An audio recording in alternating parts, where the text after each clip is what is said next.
There are lots of really good things that happened over the Christmas holiday, like we're expecting babies tonight. Nest box is all ready. She hasn't started pulling fur yet, but hopefully tonight.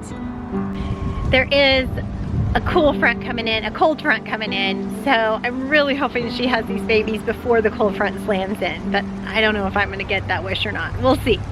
Cross your fingers. Hopefully everything will go well there. And then, putting a light in the coop has definitely worked. Eggs again, you guys! Yay! Homestead victory.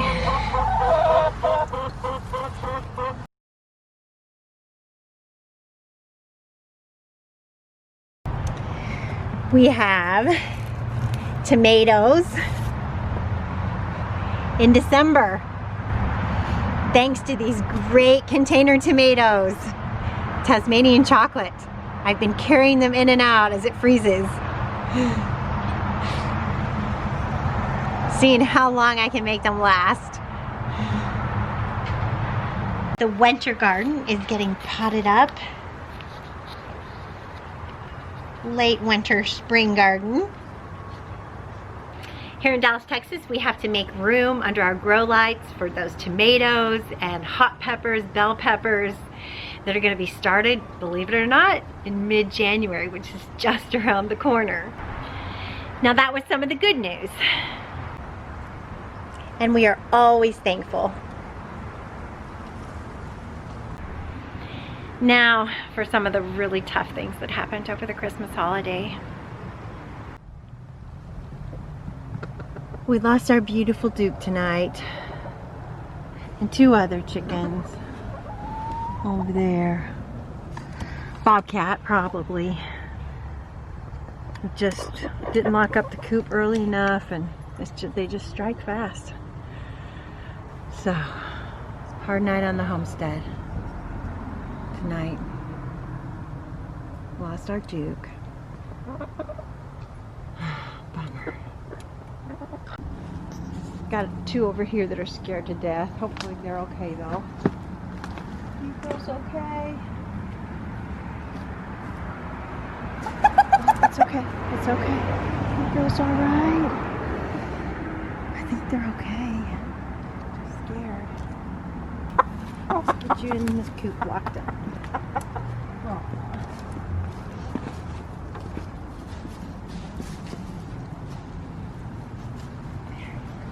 I'm so sorry, girls.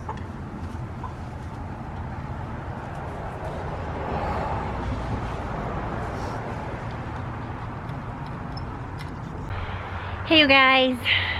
So it was pretty hard to come out here this morning. It just is different without Duke. Nobody to put in Duke's door tonight. And everyone seems a little lost. And I think I'm gonna lose Georgia. She's struggling. I don't know if she's injured or just traumatized. Sometimes birds can just have too much stress. Aww. Poor thing. So I hate that. I blame myself because I didn't come out here and lock up the coop as early as I should have. But also, the homesteading dog certainly didn't alert us like she should have. Nothing. Usually she really alerts us, and especially when there are coyotes in the area, she just goes crazy.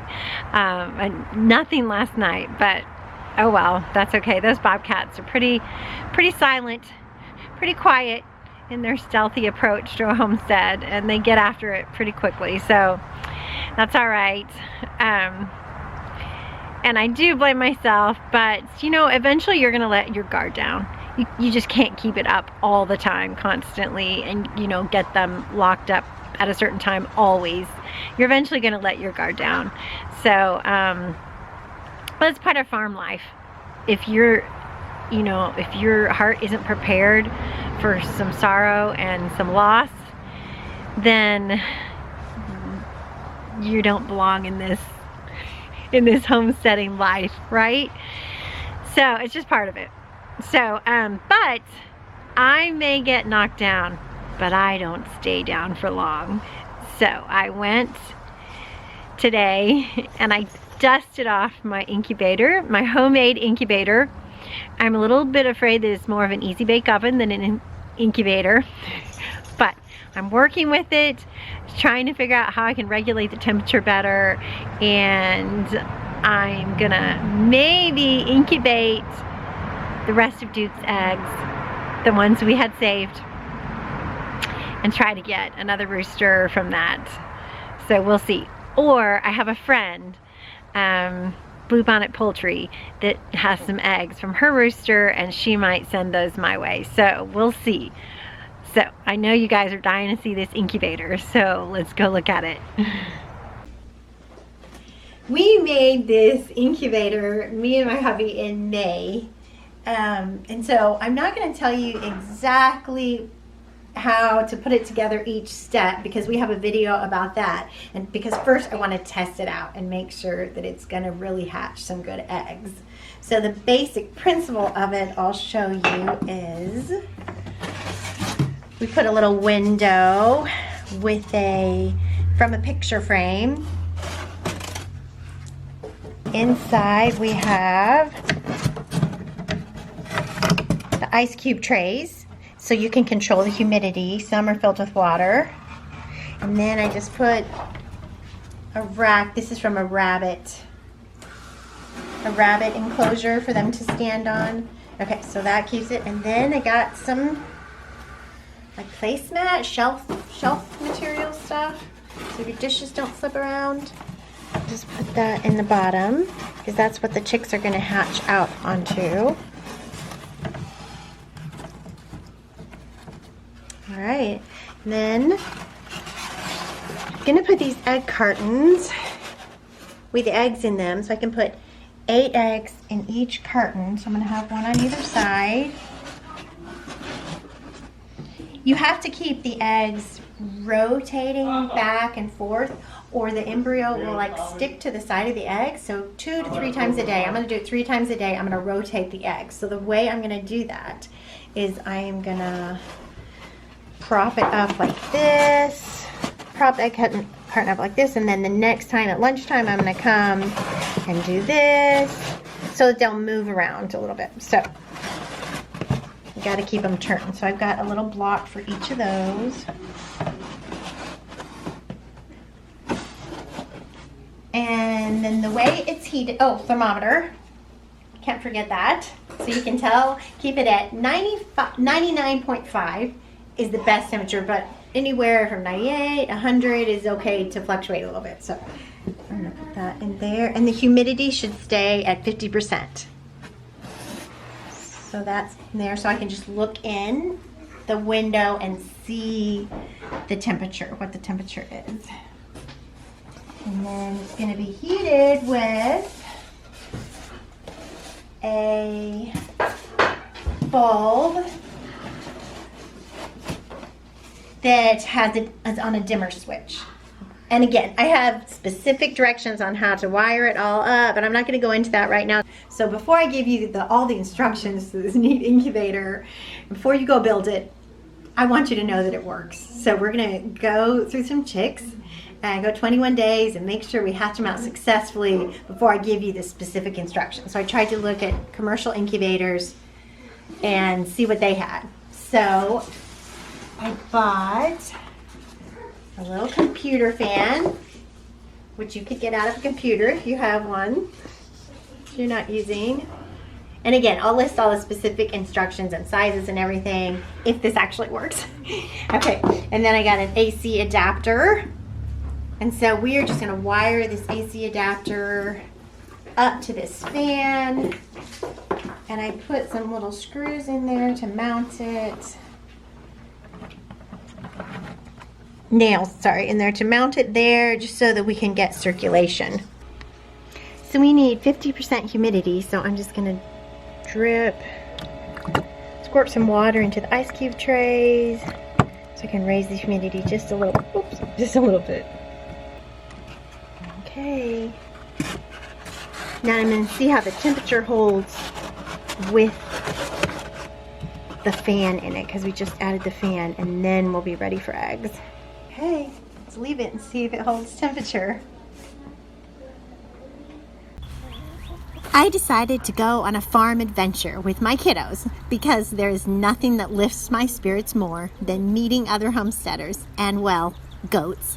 Need I say more? So we went to visit my friend Renee at Bluebonnet Poultry to get some fun colored eggs to put in the incubator with Duke's eggs. Hey you guys, okay, we made it on our egg adventure. Our egg venture, I should say. We are after some beautiful copper Moran eggs, and she's also got some cream crested leg bars.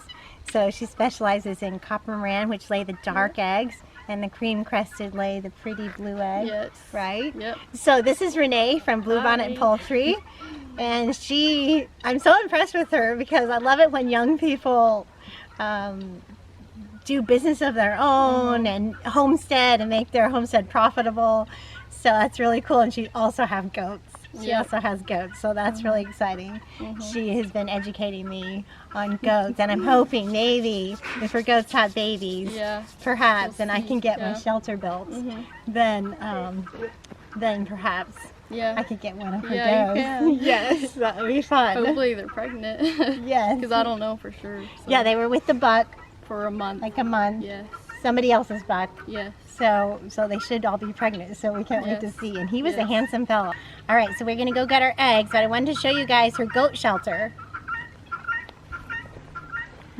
Because maybe I'm rethinking things. I wanted to make my goat shelter like huge, like, I don't know, 10 by 12, like a small room. Yeah, this so, is 6 by 6. Yeah, so this is 6 by 6. So maybe I can get goats sooner than I thought if I wasn't thinking so big. One reason I wanted to make mine so big was to shut it up for bobcats, but Renee says she hasn't had any trouble, and they do have bobcats out here because they've also lost chickens. So maybe the goats are too big for a bobcat. So that's the only predator I think we really have to worry about in the city. So maybe I was thinking too big. So that gives me hope. I could build something like this, like in a weekend probably. And then goats. So those are the pretty does. Have you named them? Yes, Rachel, Cinnamon, and Sophie. Okay. And you'll be birthing your first babies on this farm, right? Yes. Or first babies you've ever birthed, goat babies, huh? Yes, I will. Okay. Hopefully. In February, right? What? In February? Yes. Very cool. I can't wait to see how it goes. Yeah. I'm glad you go first. And then you can tell me all about it. Yeah. I love it when they do that. They're so curious. I know.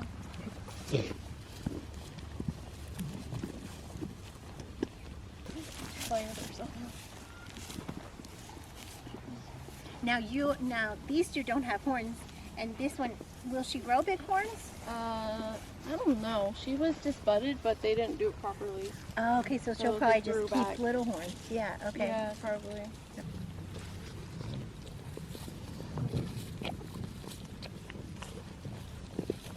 These strange looking birds are guinea hens. They are great for controlling fleas and ticks on the homestead. These guineas were hatched under a hen, so they kind of think they are chickens. This is a huge advantage because they go into the coop at night with the chickens and are protected from predators. They also stay a lot closer to home. While most guineas get picked off by predators and they wander, have a tendency to wander. So if you get guineas, start with eggs and a broody chicken hen.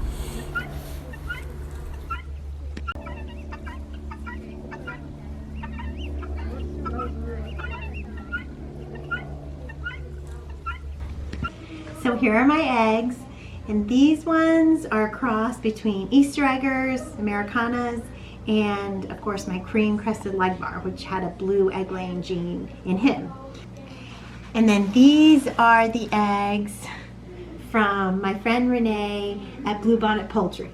and this could be a copper Moran hen or a copper Moran rooster, so we'll see. So we're going to kind of combine the blue egg layers with the brown egg layers and see what we end up with. This should be fun. We're finally ready to put our eggs in. So we're going to start them out in room temperature. And the way you store eggs, if you gather them from your hens and you plan to incubate them, is you store them point side down. And what happens is you store them all up through a week or so, and then you put them all in at once. And that's how in nature, you would think that you get them right away from the hen once they're fertile and you put them right in incubation. But what she does is she gathers her eggs, a clutch of eggs, and then sits on them. So the incubation, the development doesn't actually start until you turn on the heat and you start incubating them at 100 degrees or 95.5 degrees. So isn't that exciting the way nature works? You can gather them up and save them and then start the development. I think that's so cool. Okay, I'm going to lay them in here.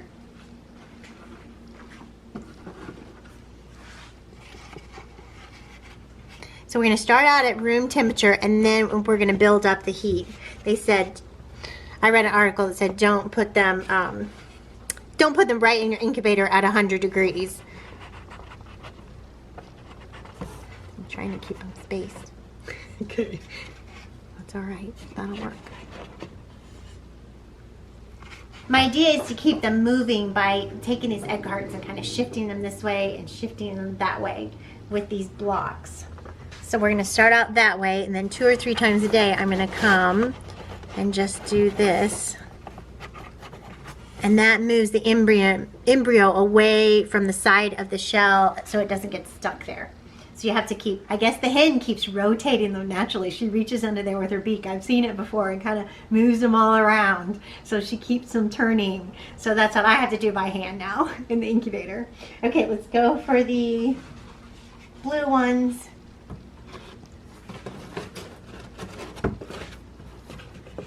Okay. And some of these eggs are kind of messy, but it's really important that I don't wash them off, because I'll wash off that protective coating that nature has put on them to keep the bacteria out until they hatch.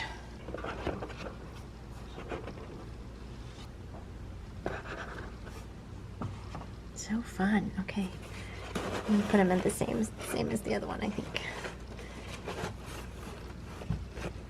Okay, here we go. So exciting.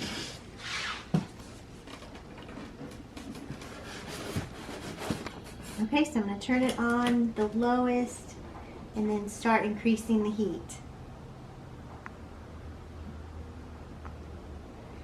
Now I have to say about this incubator that it's not for somebody who can go to work and leave all day.